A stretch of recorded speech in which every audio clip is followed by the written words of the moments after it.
How to fix the code execution cannot proceed because CONCRT140.dll was not found. To fix the code execution cannot proceed because CONCRT140.dll was not found. Try 1. Repair Microsoft Visual C++ redistributable. 2.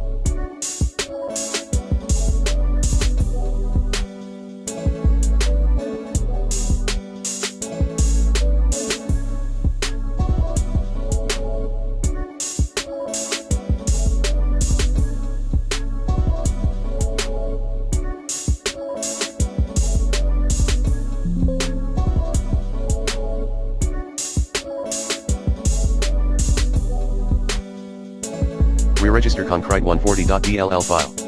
3.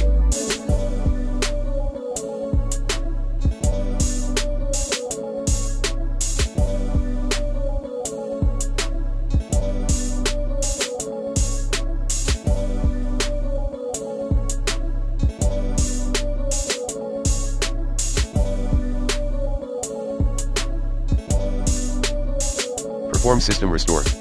4. Remove, using the recommended uninstall tool Pro in this video guide.